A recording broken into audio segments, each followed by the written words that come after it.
of CameraPro on the Couch. This series is sponsored by Canon, and to stay up to date with all our following episodes we're going to be having over the next couple of months, be sure to subscribe to the channel. On top of that, Canon has been graceful enough to actually give us quite a few gifts. So we've got a number of t-shirts, tote bags. Be sure to comment below, and we will be picking people at random to send them out too. Today I'm hosting, my name is Phil, and for our first interview we're lucky enough to have Darren Jew. Darren has been a professional photographer for over 30 years. He's won 6 Australian Professional Photographer Awards, guided numerous photography tours from Antarctica to Zambia, starred in the Netflix documentary Tales by Light, and has been a judge in numerous competitions, both local and international. So Darren, welcome. Good evening. Thanks for having me. Not a problem. To start off with, Darren, we'd like to know whereabouts did your interest for wildlife photography come from? Did you transition from another profession? And how did you get into underwater photography specifically? Okay, so well, starting at the beginning, I guess, interest in photography came from my father's travels in Antarctica. When I was a tiny baby, he went to Antarctica and shot lots of Kodachrome slides. Brilliant. And as a young child, I used to kind of go through those, put them on the projector, and look at penguins and icebergs and big red tractors on the ice fields, and that got me absolutely fascinated with anything outside of my backyard. Amazing. And so that was, I think, a nexus. He was interested in photography as an amateur, yep. But it was something that was important to me, and so that was really what I see as the genesis of my interest, and I pursued that pretty quickly. I joined camera clubs when I was, I think, 12, and then okay.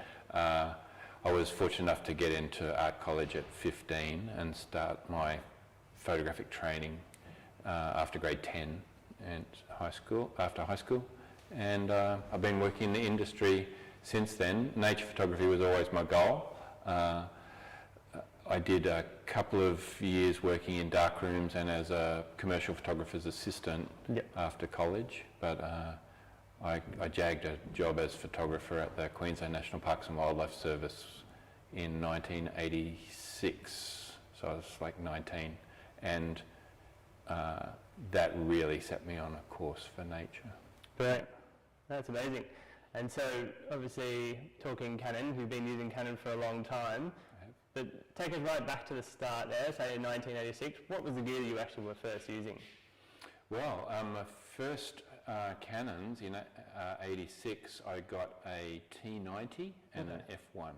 Right. They were my two bodies. The F1 was what I was more familiar with, very kind of old-fashioned manual controls and so forth. Yep. But the T90 was this first step into push buttons, turn dials, LCD controls to read your shutter speed and all that kind of stuff. And so that was two very different cameras to use. And then once the EOSs were released, I got a 630 to play around with as the first transition into the new system, the autofocus system, yep. Which was the big thing at the time. And once the 1 Series EOS came out, that was kind of my transition completely into EOS. Yeah, brilliant. Yeah. And so I guess going to digital photography then, tell us about the transition from film to digital, and maybe looking at underwater photography, because obviously you're changing housings and everything as well. How did that transition happen for you? Yeah, so I guess some of the limitations that I found in underwater photography with film were mostly around the number of frames you could shoot on a dive, yep. 36 maximum, and also the low light capabilities of film, and yeah. Just trying to get good clean pictures. You had to be using 50-100 ISO film, so there was a lot of limitations on the sort of places that you would go and shoot and the types of pictures that you would take. White balancing and colour,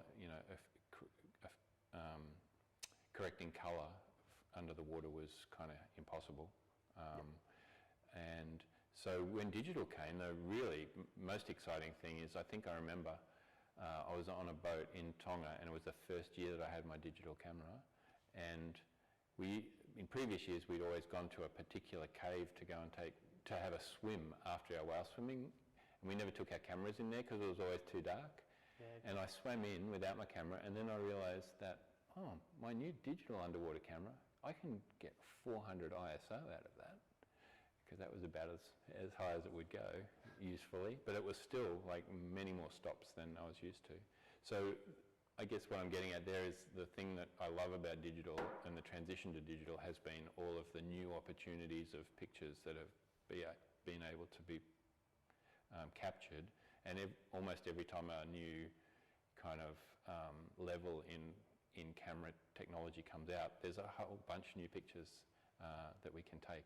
It's amazing. Yeah. Okay, brilliant. Speaking of gear, while we're on the topic, what would be your must-haves when packing a bag or going on a shoot? So I'm currently in the EOS gear. I would normally, if I was just to pack a bag without anything specific in mind, I'd have a 1DX, I'd have a 5D Mark IV or 2, 8 to 15 zoom, 16 to 35, 70 to 200 2.8 maybe for topside stuff. But I've actually got a lens that is not that popular or not that common. I do a lot of my topside whale shots, so from the boat, shooting breaches and stuff like that, with a 28 to 300 L series. Okay. Yeah, because the whales pop up next to the boat, and you can shoot them at 28. If they're away over there, you can shoot them with 300. Yep. So that's a good little kit, but then I've got more specialty lenses to go with that for particular uses. The 100mm macro. I love my 200 to 400 f4 with the converter in it for wildlife stuff if I'm doing topside wildlife. Okay. But for underwater, most of my work's 8-15, 16-35 and 100 macro. So 8-15, for people that don't know, is the fisheye. That's right, yeah. So very different sort of perspective with that one, isn't it? For sure. So it's a curved field lens on full frame at 8mm. It's the one that gives you a circular image in the middle of the sensor. Yep. And that gives you the circular image because it's capturing 180 degrees in hemisphere in front of the camera. Yeah, okay. And if you zoom to 15, you fill the frame with image, and it's 180 degrees sort of diagonal. Yep. Yeah. And you mentioned the 200 to 400 there. Yeah. And so let's go to on-land photography or wildlife on land. What do you shoot mainly when you're going out, and where are some of your favourite places to travel in Australia for wildlife photography? So yeah, topside wildlife, Tasmania's amazing. Yep. It's probably the go-to spot. There's a couple of great locations that you'll see all kinds of things pretty easily. Okay. Compared to some of the other places. You know, there's parts of the outback where you can drive for days and not see anything sometimes. So wildlife and nature photography, you know, the wet tropics is amazing. The rainforest up on the northeast coast of Queensland is beautiful for rainforest wildlife and scenery for sure, waterways. Yeah. Speaking of up around North Queensland region, actually, you've done a lot of work recently with, is it Rainforest to Reef?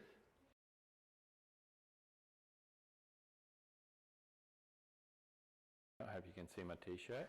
Yeah. And they're an organisation that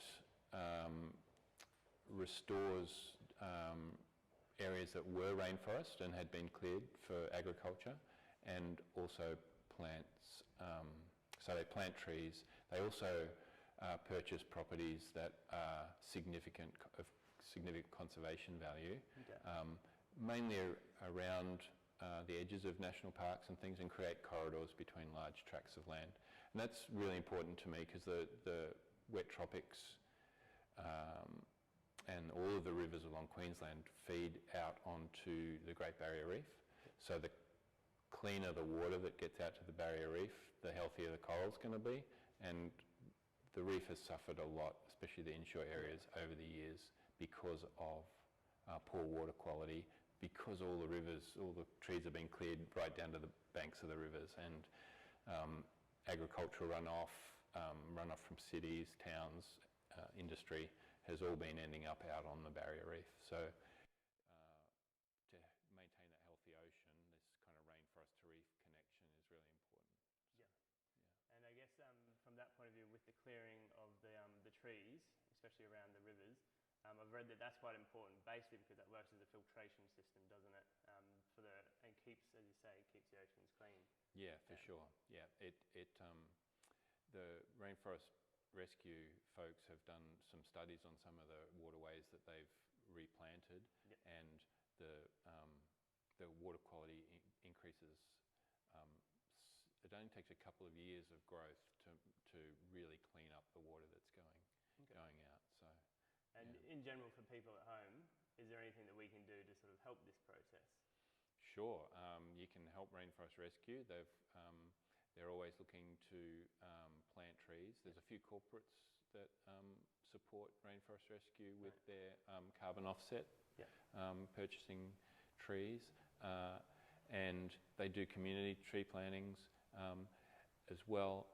But I guess one of the things I think is really a great thing, when you think, what can I do for the environment, one of the things you can do is you can go and plant a tree anywhere, because there's bound to be one being cut down somewhere, so you're replacing it at least. So the more trees that can get planted everywhere, the better. Brilliant. Okay. Yeah. It's a good time to point out just quickly for everyone, if you are interested in sending through questions, feel free to. We've actually had about a week of people sending through questions already, so we do have a big list, and we are going to try and get to them all where possible.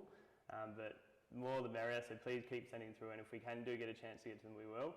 Speaking of the reef as well, Rainforest Reef, I believe Martin Stringer actually works for them as well, and he's actually a past recipient of the CameraPro Explorers Grant, which again we've got open at the moment for anyone who is interested in applying. It's a conservation project, basically looking to support, CameraPro is looking to support any projects who are working in Australia for conservation. So yeah, that's a good one.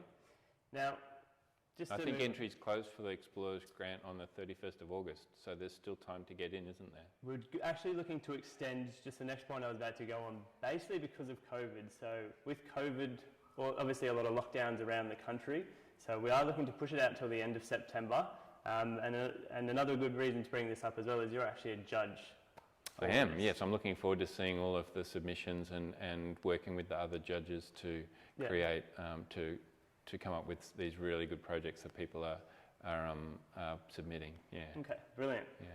And speaking of judging then, if people are sending through, say for standard competitions, when you're sending through photo competitions, which you've done a lot of judging for, I have. What would be your top tips on sending through entries and what to look for, or what you'd be looking for? Okay. The most important thing is read the terms and conditions. Yeah. So that you're entering a good competition, good quality competition. There's an organisation called Photo Watchdog, and they accredit competitions, which is really good. It means that your pictures aren't going to get pinched and used without your knowledge and all that kind of stuff. So that's the first thing. The other thing about the terms and conditions will be the category description that you're entering. Okay. So that you're making sure that you enter pictures that the competition's actually wanting to receive. Yeah. So I know it sounds a little bit no-brainer, but it's amazing how many pictures turn up in a category completely inappropriately. Just the wrong section. Just the wrong section, because they haven't actually read what's wanted. So that's another important thing. Look at what's won before. Okay. And don't copy it. Yeah. Because that's already won. So they're looking for something new. So that's a tip. And go with your own gut instinct. Don't try and please the judges. Yeah. Even if you know who the judges are, because the judges might change. Yeah. I know some people who look at a judging panel and go, these people are on the judging panel, I should submit a picture like this. I don't know. You're much better off just having some confidence in your own work and going with what you want to enter. Yeah. Yeah. Okay. Yeah. I guess you did mention there in not sort of copying people who have gone before, but it can be a good tip, especially maybe for beginners who are starting out, not so much for the competition side, but just for practicing photography, is to look at professionals' work and try and replicate, so that way you've got you can sort of follow a project and know where you're going. So Sure, yeah. What I would call mimicry. Mimicry, exactly. Is a completely valid period in your development as a photographer. Yeah. Yeah. And I look at it as if, you see a picture that you really like. If you can mimic that, then you've proven to yourself that you can take the sort of picture that you like. And it's once you've been able to do that, you can then look at how you can put your own slant on things afterwards. But it's a real confidence builder, and as long as you realise that it is what it is. The photo that you've taken is a replica of something else. Yep. And it's not your own idea. It's your own skill that's created it, but accept it for what it is and own it, and then move on and create your own work afterwards. Yeah. So you'd sort of suggest maybe start experimenting from that point. Yeah, or seeing, I guess, increasing your visual literacy and looking around at pictures is really important, and seeing how you can adapt techniques from other genres into the genre that you're working with. I think that's another way of coming up with new and exciting pictures. Yeah, cool. Yeah. And speaking of visual literacy there, who would you suggest to look at for people in your sort of area who inspired you growing up, let's say? So underwater photographers maybe that you looked up to and then took some inspiration from in the early days. Yeah, so there's been a lot of photographers. There's a lot of people that kind of play a role in what you do over your career. But in terms of photographers that I've looked up to as inspirations and motivators, one that I really like is one that a lot of people will know, and that's Ansel Adams. And the reason that I like his work is that he was the consummate technician with an artistic bent. Yeah. He was really in control of the process in order to create the story that he wanted to tell. And I think we can learn a lot from that in terms of having a grounding in the technique of photography so that you can use all the tools to create the stories that you want to tell, rather than, you sometimes hear, well, I'm not a technician, so I just take what I feel like, but I don't know what I'm doing. It's nice to be able to control what you're doing so that you can have some purpose in your work. And then, I'm not talking about becoming a professor of photography, just having a good understanding of what the controls can do for you. So Adams was great like that, and he was a real conservationist as well. A lot of his work played really important roles in conservation projects in America. And from underwater photography, the most significant photographer for me would be an American photographer named David Dew, who was shooting underwater pictures for National Geographic from the time I was a child, and he's still shooting and still producing great pictures. Some of his pictures are some of the most iconic underwater shots ever. The reason I like his pictures is because he tended, every other photographer that I used to look at, underwater photographer particularly, would present a picture of a fish or a picture of a coral. Yeah. Whereas you could look at David Dubél's pictures and go, oh, I feel like I'm under the water. That must be what it's like to be under the water. And he wasn't afraid to shoot in bad visibility or surgy places. Not everything had to be pretty and pink and colourful. He was a real lover of the ocean and wanted to bring that up to the surface for people to share that. And so I've kind of, I guess, not aimed at copying his work, but his approach of this idea of a picture being more than just a replication of the subject. Yeah, amazing. Okay. And I guess while we're sticking on the underwater theme, would you like to run us through your most memorable whale experience? Because whales are probably you could probably say one of the most important marine animals that you've been shooting over the years. It's been a significant part of my life for the last 20 odd years. Yeah, for sure. Yeah. Well, swimming with whales is, and photographing whales is pretty amazing. So I've been shooting humpbacks mostly in the Kingdom of Tonga in the winter, where they're having their breeding season since 2001, and every time I go, every time I stand on the back of the boat over that whole time, I get to the last day of the season, and I still want to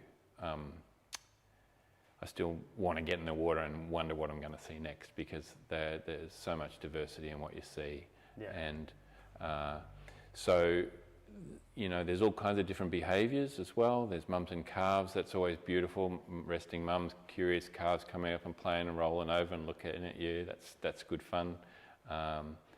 Being in the water when there's what's called a singer, which is the male humpback that's announcing his presence in a region. So telling the girls he's around and telling the competitive males that he's around. That's amazing. They go down sort of 20 metres and hang stationary in the ocean and just bellow out this song for 20 minutes. And if you duck dive down and get yourself right next to the tail, you can feel the vibrations of the sound going through you, because I guess if you go to a rock concert, you're kind of in front of the speakers and you get hit by the sound. When you're in the water with a loud noise like that, the sound waves are moving through the water, and we're 70% water ourselves, so they don't actually hit you. They just keep going through you at the same frequency, and it really is an otherworldly experience.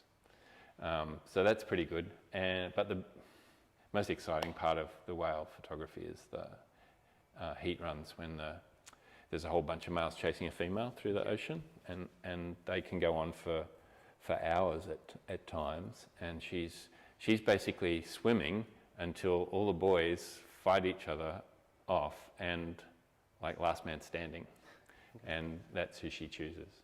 And so that can be quite chaotic, and it's very exciting to photograph. We position the boat ahead of the group of whales, heading off to the side, and anticipate where they're going to be swimming to, and drop in the water and swim over and try and meet them out in the blue water as they come out of the blue haze. Sort of can be 6, 7, 8 up.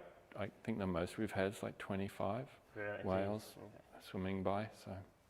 And I've heard you actually talk about it before, because you've actually got a little section in the documentary Tales by Light, which we won't touch too much on today, more for the fact we are hoping to do another segment or another webinar based solely around this. But it is on Netflix, so if you've got a Netflix account, do check it out early, because it is an incredible watch.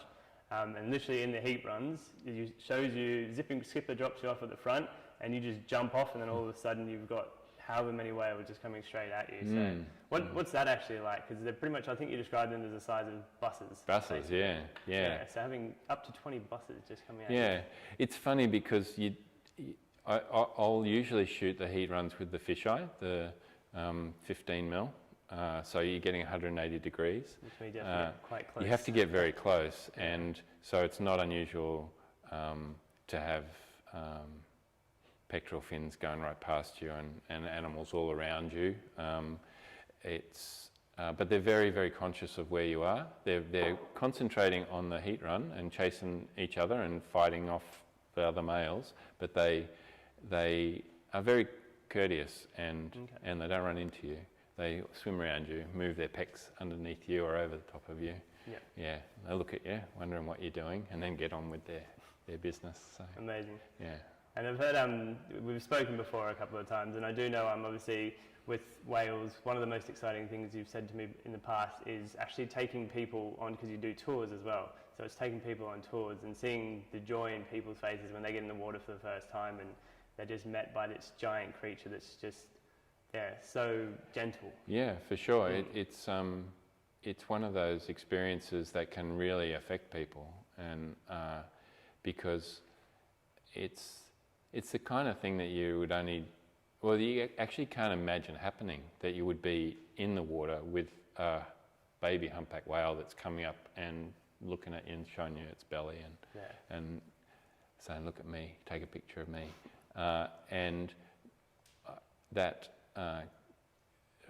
There's obvious connection in interest and consciousness that you can, it's palpable when you're in the water with them, for sure.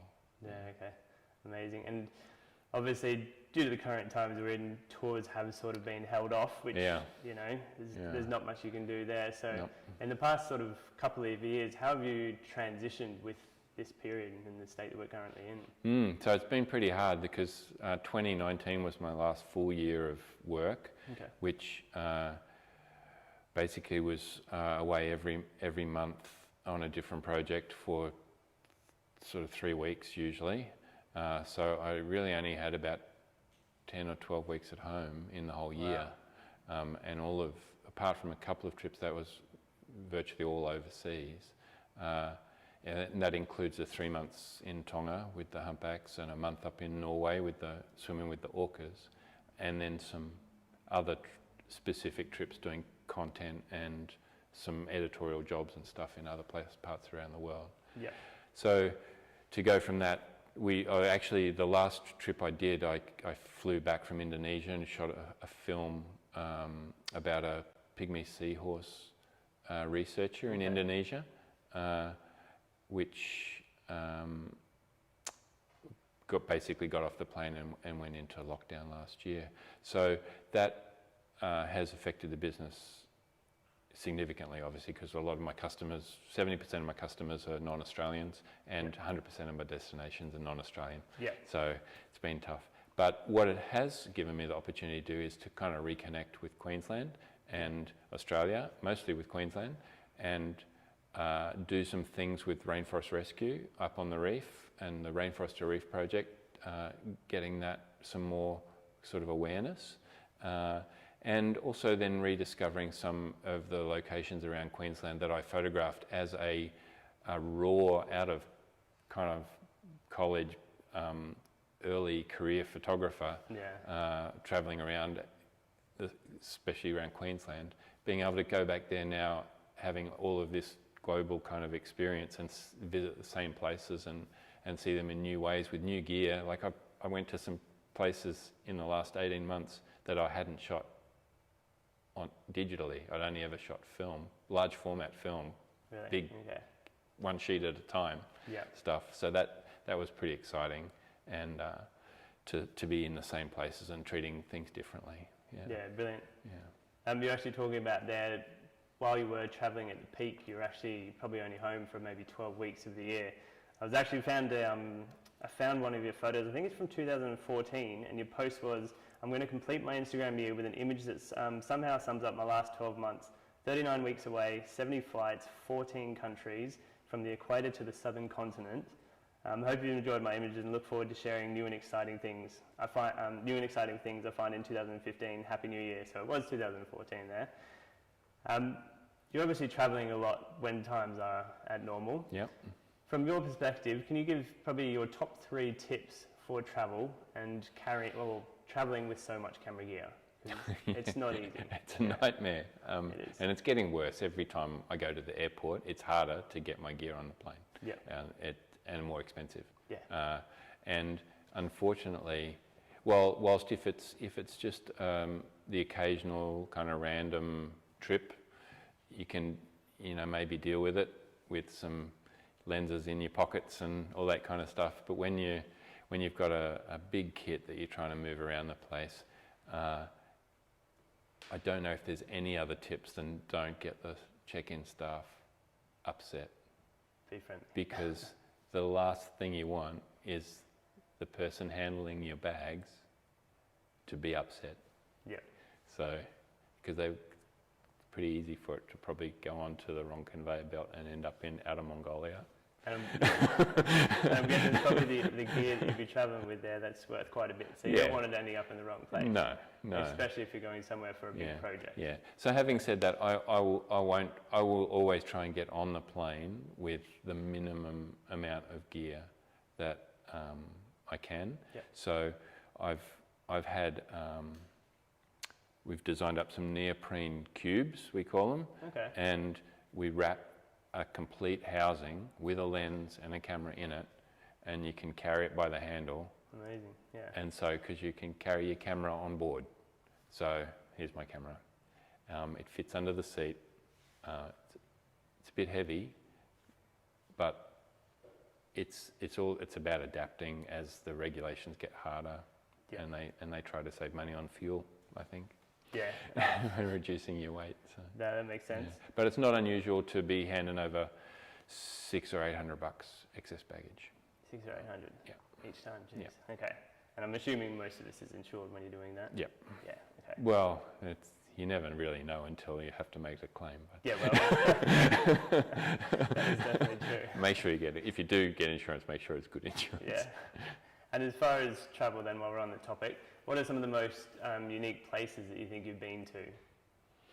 Oh, so many really cool places that I've been, and you know, I kind of look and go, what a blessing photography has been, has given me this kind of entree into so much. There's like the ocean. There's so many parts of the ocean that are absolutely amazing. In 2019, had the most incredible trip in Palau in Micronesia, just between here and the Philippines, basically. So much life, clear water, amazing dives with big currents and sharks and rays and all kinds of stuff. Just every single dive was just incredible. We did a dawn dive at a red snapper spawning. So that's where literally tens of thousands of fish that are each about this big all come together once a month to spawn.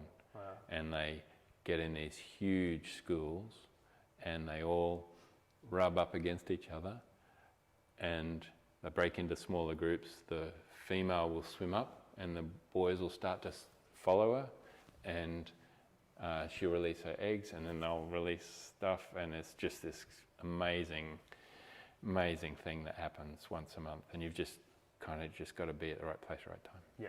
Yeah. And so that was pretty cool. That's a pretty cool ocean experience. But other places, I did a really nice trip in 2001 for WWF, World Wide Fund for Nature. Editorial job in Kamchatka, which is the Russian Far East. It's a peninsula north of Japan, and some people, if you've ever played a board game called Risk, there's a town called Petropavlovsk. Oh, really? That's the capital of Kamchatka, Okay. and it's where the Russians have their Pacific nuclear fleet based. Yeah. And so it's a land of volcanoes and bears and salmon. It's a bit like Alaska, but on steroids. Mm. Yeah, okay. Yeah. And would you say that's probably been some of your wildest place that you've been to? Because you've been to Norway as well. There's some very cold terrain, so very hard to get to places. Yeah, Norway's incredible. We go up there to photograph the orcas in the winter. So we're up about 300 kilometres north of the Arctic Circle, jumping in the ocean with the killer whales while they're feeding on the herring. That's really good. But we fly into a city and we get on a bus and go out and jump on our boat, and it's all quite civilised, whereas somewhere like Kamchatka is pretty wild for sure. Yeah. So I do love those places. I love East Africa is incredible. I had some time in the Himalayas looking for snow leopards. That was pretty good. So yeah, there's too many things to list probably. No, fair enough. Yeah. I believe while we're actually on the photo, we're talking about the orcas in Norway.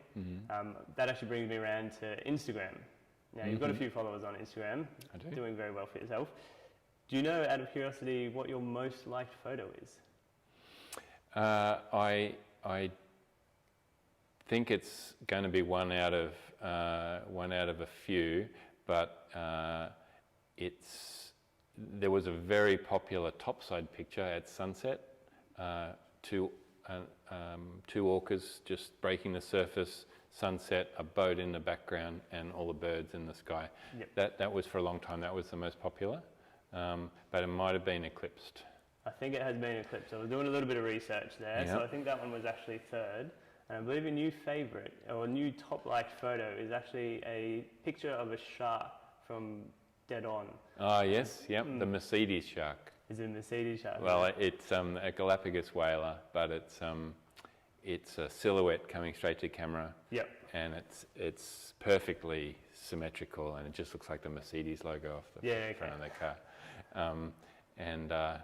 So I shot that at Lord Howe Island, just off the Australian coast here, 600 k's off Port Macquarie, which is well, if you're looking for somewhere to go in Australia, Lord Howe is great for diving and also for birds, seabirds, and landscape too. It's spectacular. It's the remnants of a 7 million year old volcano, and it sits out there all on its own. And so, because these sort of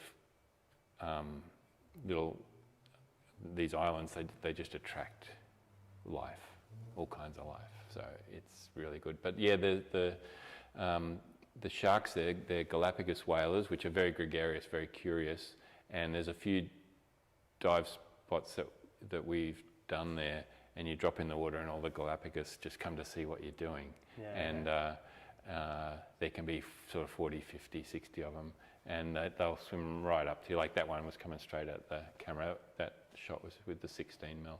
So he was just swimming up and just turning off right at the very end. And this is all just straight up to you, no, you're not in any dive cages or anything? No, they're all around, yeah.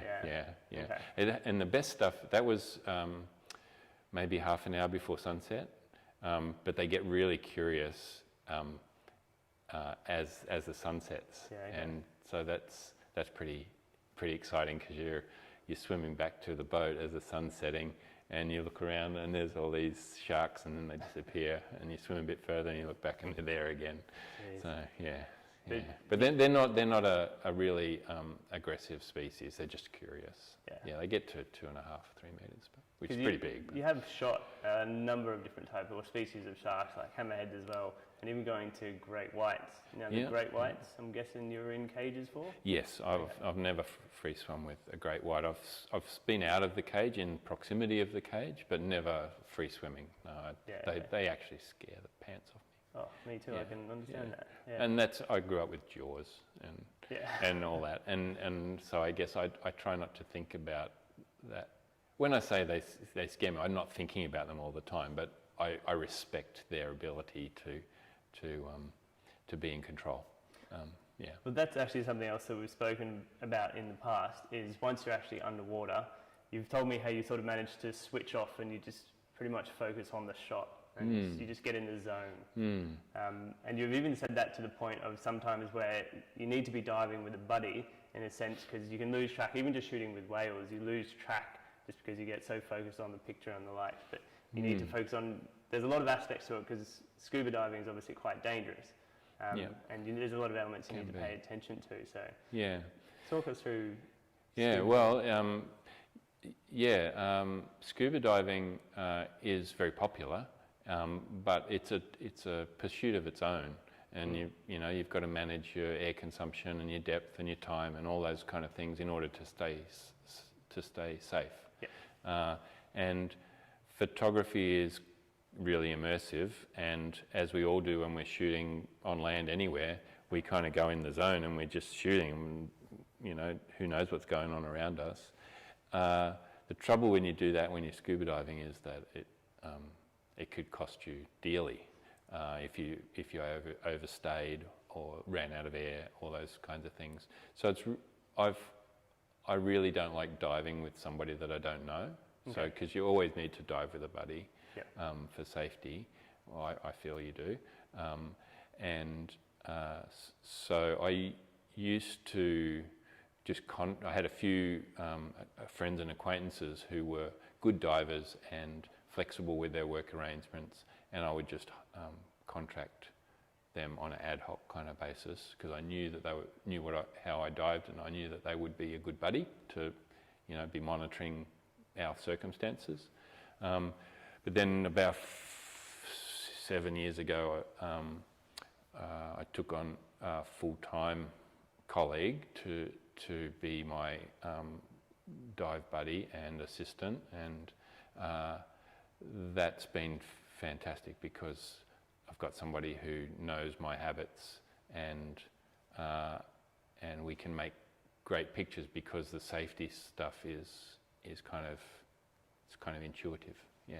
Okay. Yeah. And is that that's Jasmine? Jasmine Carey. Carey. Yeah. Carey. Yeah. Yeah, and she's also been running the tours with you quite a bit as well, hasn't she? Yes. She helps guided tours and. Yeah, it's allowed us to expand the business into having two groups on our whale watching trips. So we have two boats out. Jasmine's managing one, I'm managing the other. And she's over those short period of time, 5 or 6 years, she's become a very, very competent photographer as well. Yeah, so, brilliant. Yeah. I guess that answers pretty much the next question. Well, the second part of it, but the first part you could probably still help. The question is, what are the best settings to use when photographing marine creatures? So whether dolphins, whales, turtles, etc. They've explained they've got a 5D with an aquatech housing, and they've asked if you need an apprentice. But the last part has sort of been answered. Well, I'd have to talk to Jasmine about that. Okay. Yeah. But for the first part, what can you suggest for settings when you're going underwater? It's fairly new to you and you haven't really done it much before. Often standing on the back of the boat ready to get in the water with some whales, and somebody will go, what settings should I have? Because they've forgotten or whatever. And it's usually a 2/50th of a second, f8, auto ISO, minus a half a stop of exposure compensation, and be there. Yeah, okay. Yeah. Yeah, So brilliant. that's 2/50th is enough for the whales, is enough to freeze the action. Dolphins, you need to go up a level because they do move really fast. Okay. So maybe 500th, something like that. They're the three things I have control over that are the controllable kind of aspects of the exposure: the shutter speed, aperture, and the ISO. And I'm a fan of using a shutter speed and an aperture that I want to use, and let that ISO be the thing that moves, because I'm not afraid of noise, having grown up with 400 ISO black and white film. Noise doesn't bother me a bit, and so I'd much rather get if I want a sharp picture, I'd much rather have a sharp picture with noise than a smooth picture that had a bit of blur in it from a bad choice of shutter speed. And I guess there's a lot of programs these days anyway, you can get rid of a lot of the noise in post-production essentially. So, and that is actually another question that we have is, what is your post-production workflow? So I'm a Lightroom user. Took me a while to get into Lightroom, but now I'm in there. I'm there. I'm chained to it, really. Okay. I spend about 85% of my time in Lightroom, not my whole life, but the time I'm editing, and the rest in Photoshop. But I'm a fan of processing in the raw converter as much as I can, keeping the file intrinsically as it can be managed in the raw converter, and occasionally, sometimes there'll be things to do in Photoshop, but like I say, it's only a small amount of time. I open Photoshop the most to put my watermarks on my pictures, because I put them wherever I want and move them around, change the opacity. That's where I find I'm clicking on the Photoshop icon the most. Fair enough. Most of the time's in Lightroom though. Yeah. So my workflow after a day of shooting will be to come back, start downloading pictures, and maybe putting a preset on them that just, I guess the underwater photography needs a fair bit of colour correction and contrast enhancement, I put a preset on with a small amount of color adjustment and contrast adjustment, so that when I come back after getting everything downloading, go and have a shower and tidy up, come back, pictures are all downloaded. Because I've put a bit of a preset on them, they're a bit easier to read. I can then go through and do my selections from there. Yeah. So, okay. Brilliant. So you've got it down pat pretty well. Yes, I am. Yeah. I guess the more pictures that you've taken, the more importance you put on efficient and timely workflows. Like my selection process, I will go through every picture, and I start by just if a picture's worth looking at a second time, I'll give it 1 star, and I'll just go through my whole day's shooting like that. I will then filter on that 1 star and go through the pictures again. If there's anything worth looking at again, I give it 2 stars. Yeah. I then filter on 2 stars, and if anything's worth looking at again, you get 3 stars. Yeah. They're the ones that get processed, and anything that is a winner, in my mind, gets a 4th star. So what makes the 5th star then? Nothing gets 5 stars, because Really? it assumes you can't get any better. Okay, yeah, that's a good way to So look you at always it. give you something to achieve. One day I'm going to get a 5 star. Tough judgment. Tough judgment. No, brilliant. Yeah. And while we're actually speaking about that, looking at, you mentioned quickly about getting home and then downloading all your photos. Can you actually, or someone's asked, do you actually review your photos underwater? And Usually not. On a scuba dive, you've got a very limited time, and spending it looking at the back of the camera, probably not the best use of that time. okay. That's a generalisation. I do find myself looking at the camera if I'm like out shooting whales, and I've swum out from the boat, photographed the whales, and I'm swimming back to the boat. If there's something that I think was potentially really good, I might sneak a look while I'm swimming back to the boat. Yeah. Also trying to keep an eye on the boat. You don't want to swim off. Might have swum off wrong direction a couple of times looking at it. But generally, no. There's in Tales by Light, if anybody watches that and sticks around, we do another talk about that. There's a shot in there that I definitely I'm glad I was reviewing, because it was a nighttime shoot, and aspects of that required a review, thankfully. Yeah. I know the one you mean, and without going into too much detail into that, but I believe what made it quite difficult was light painting underwater. Yeah, so we did a light painting of a Japanese, World War II Japanese plane wreck. So tripod on the bottom, at night, shutter open, 5-minute exposure, swimming around painting the wreck with a torch. Okay. But the first time I swam around it, it was the first time I did it, and my all my gauges were glowing. Yeah. And so when I reviewed the picture, there was all these streaks like those long exposures you'll see of the city with the headlights of the cars. Yeah. So better hide those. And that was the 3rd dive of the day, and so each dive usually gets shorter and shallower, but we were doing 3 very deep dives that day, and so I only had 20 minutes on the last. Wow. Okay. The last dive, so each exposure was 5 minutes, so I could only get really 3 exposures in that dive. Yeah, and the first one was buggered. Would you say that's probably been your most difficult shoot to date? Yeah, that really does push the envelope, the light painting stuff under the water. I've tried to push it a little harder recently. I don't know if have you ever been to a disco? I've been to a couple, yeah. Nightclub. You know the black light makes your whites all glow. Yeah. So if you use black light under the water, there's certain organisms which fluoresce. So they take in the UV light and they alter the wavelength of it and shoot it back out a different colour. Yeah. And so you get corals that to the eye look red, but under the UV light are bright fluorescent green. Yeah, brilliant. Okay. So I've seen lots of pictures of small bits of coral shot with UV light. Small creatures glowing, very interesting. But I'd never seen a landscape or seascape shot with fluorescent light.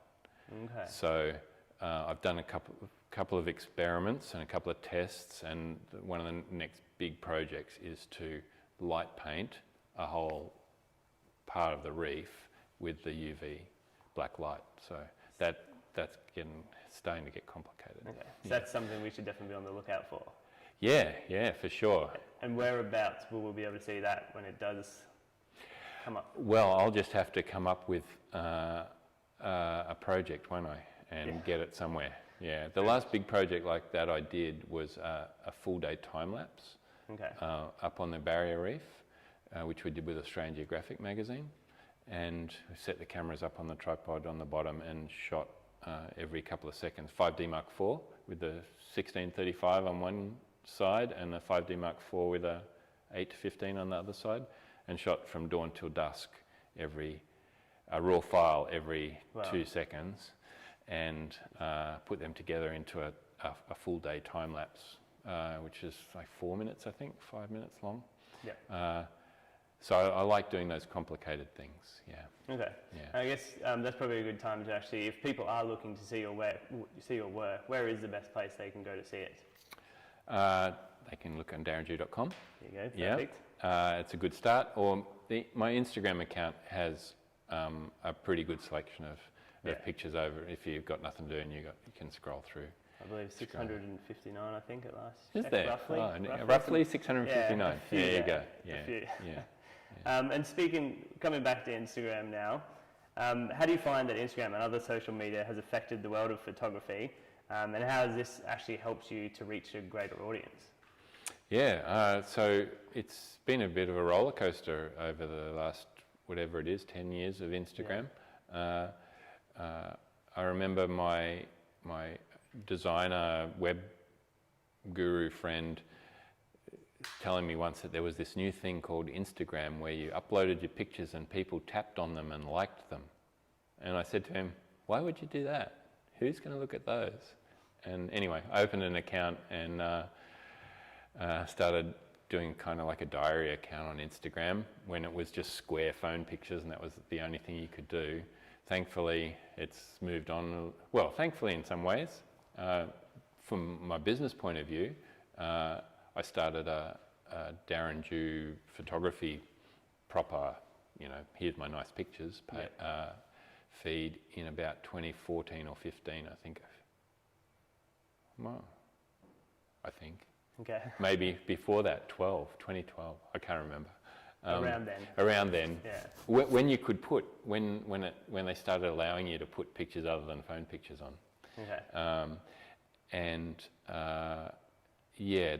That has been really good as a way of creating awareness about my work and the tours. So we've I guess sold a lot of tours via Instagram, which has had there's a flip side to that, is that when I first started running tours in Tonga, people used to come over to get a picture of a whale. Yeah. Very specifically, because they were a whale lover. Recent times, we get those people, but there's a lot of inquiries from people who just check to make sure that there'll be somebody there to take a picture of them with a whale.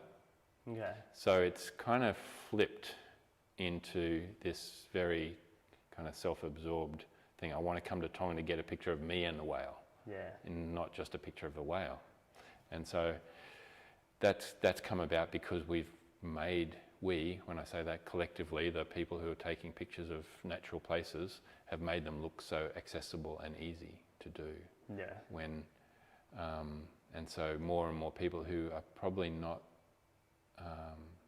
necessarily the sort of people that would do that. They like the idea of getting a picture of with the whale, but it's not something they've saved up for a decade to do.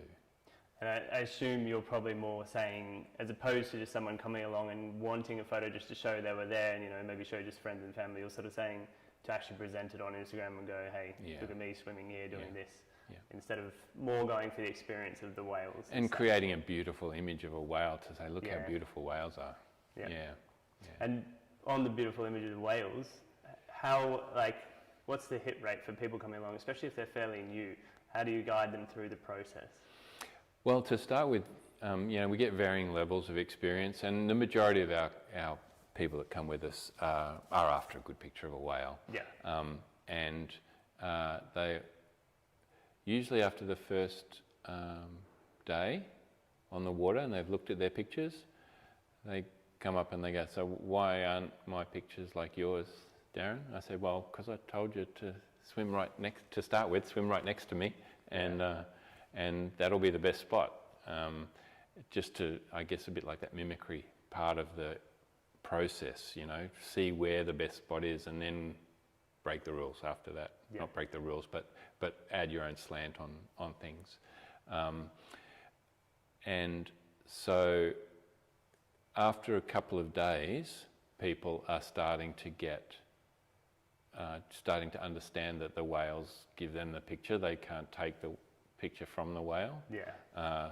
The whales determine where you can be in the water, how far away you can get, all that kind of stuff. And if you start pushing those boundaries, you're just going to lose the whales and you don't get any pictures. So once you sort of sit back and relax on that, refine the processing and see how important the processing is to revealing the subject, because we're dealing with lots of blue water and grey whales, so we've got to convert that into something that is readable. Yeah.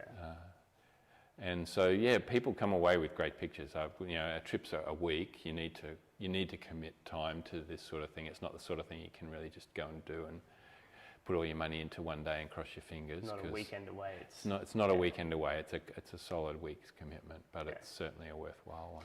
And with these type of trips, do you normally suggest people, is it for people that have their own gear, or do you supply some of the gear, or how does that side work? Mostly it's people supply their own gear. There's a few places around that hire gear out, but it's difficult to do that when you're travelling. Yeah. So in a way, if people are prepared to commit to the gear, and there's expensive ways and there's more affordable ways to do it.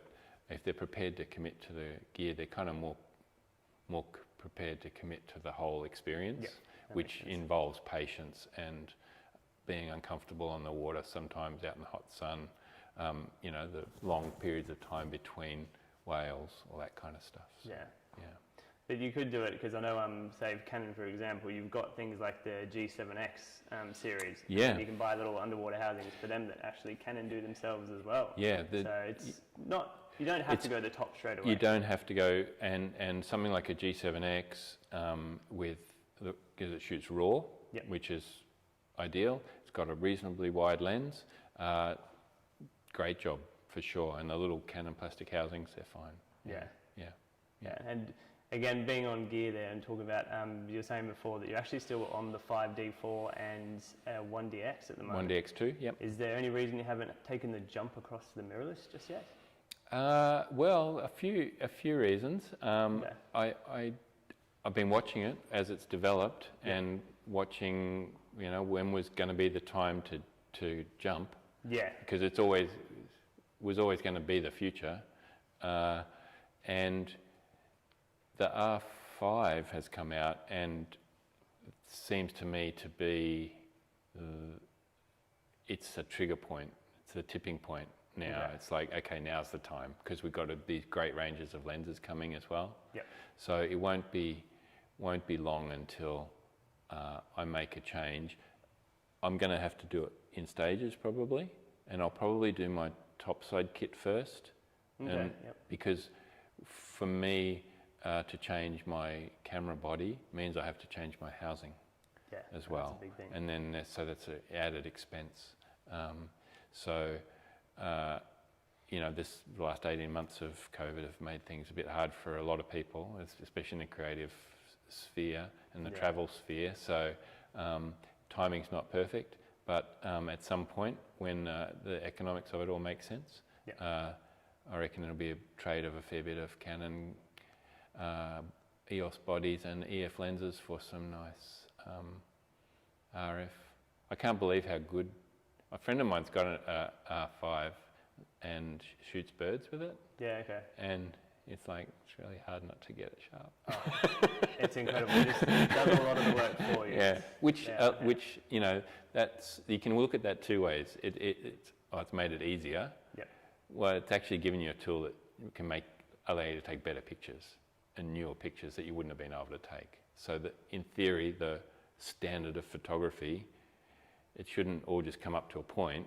There still should be better pictures being created with this new cameras, not just a whole bunch of pictures that are as good as what the best ones were before. Yeah. It should be this next level.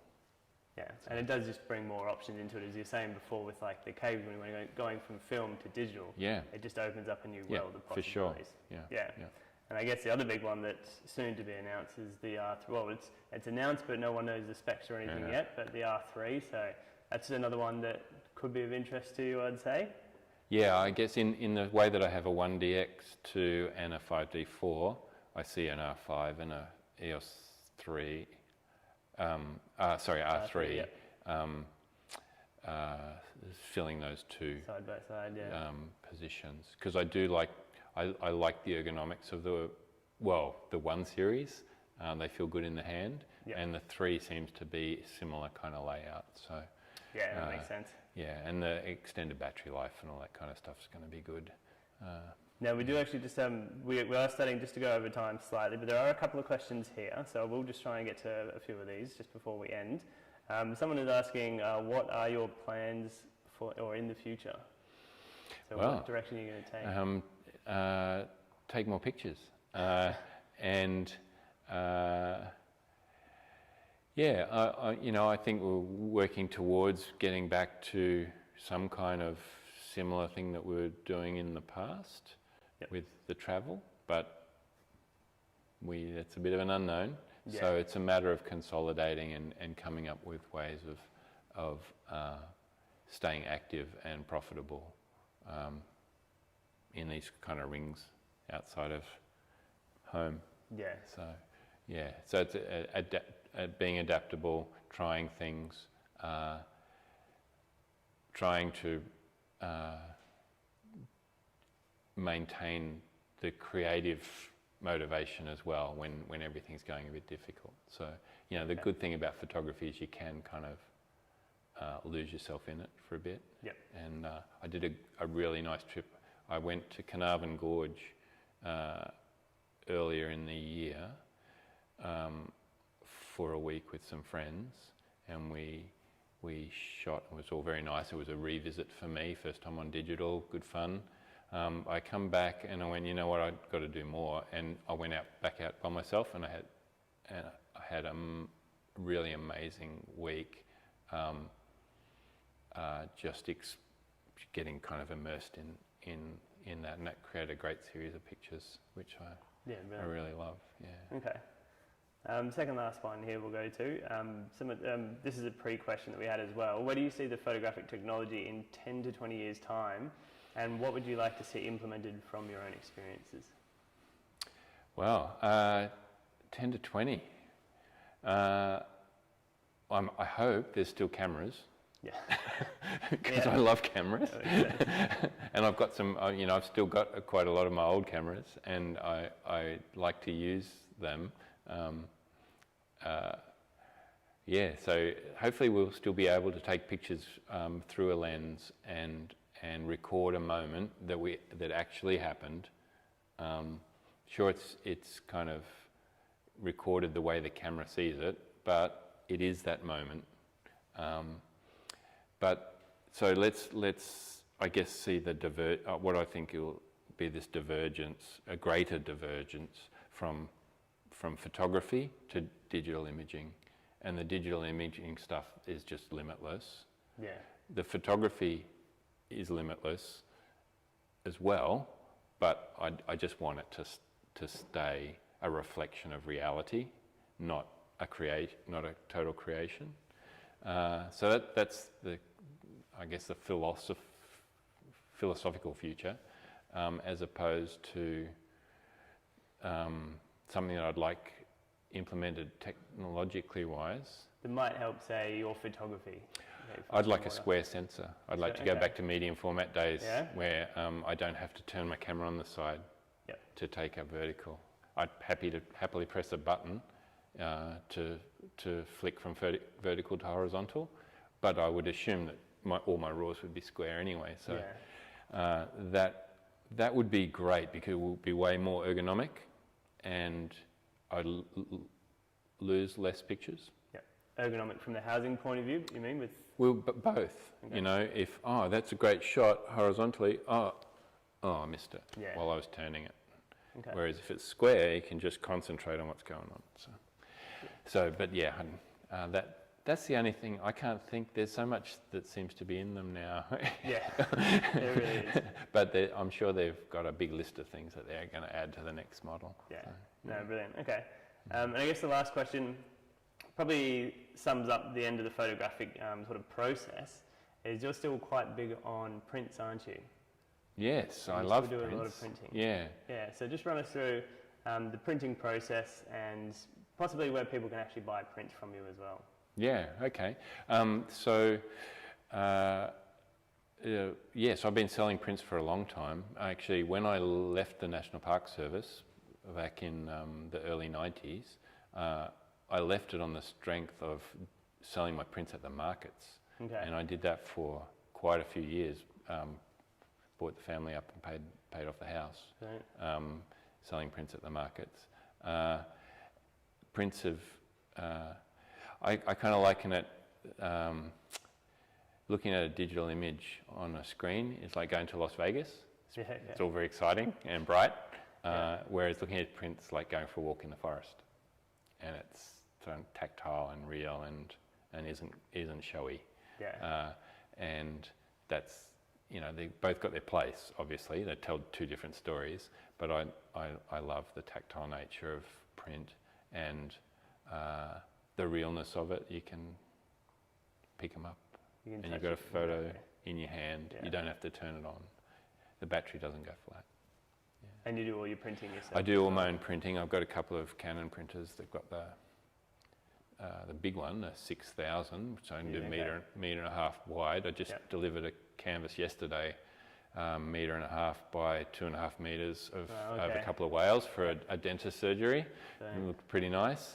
And then I do a lot of sheet fed work on the Pro 1000, which I've got profiling, had the profiles all written so they match each other, both machines. So we can do sheet work and the big roll stuff. And I print for other photographers as well. Got quite a few clients. I print exhibitions and award prints and stuff like that. Because I guess my first job out of college was in a lab, and then my second job was black and white printing for an archaeologist. So I've been printing kind of the whole time. This is brilliant. Yeah. And if anyone does want to have a look at your prints, again, where's the best place? Certainly at my website. You can see a gallery there and it links through to a store and everything. Or if they see something, and there's a way on there that if they see something on Instagram that's not on the website, they can buy that too. So, Well, I think that's almost going to wrap it up. If there's anything you'd like to add or touch on? No, if that's all the questions, that's brilliant. That's all very good. Really appreciate you coming along, and thank you so much. I hope everyone enjoyed listening to Darren. He's got so many stories, and it's just great to hear from such a true professional. And it is still quite a niche, like a lot of people getting underwater, but true professionals of underwater whale photography especially, there's not many about, is there? So probably not, no. It's really good to get that first-hand experience. Yeah. So as I was saying earlier, if we are going to have a couple more, next time we're looking to chat to Mark Horsburgh. He's the first Australian photographer to have hands-on with the R3. So definitely look to follow, as I said earlier, subscribe to the channel. You will see it's going to be Wednesday the 15th. We're looking to release that one with Mark, and he'll be able to give you a run through. We're still not sure on specs, but who knows, hopefully soon we'll find out. Thank you very much for coming along, and tune in again. Cool, thanks.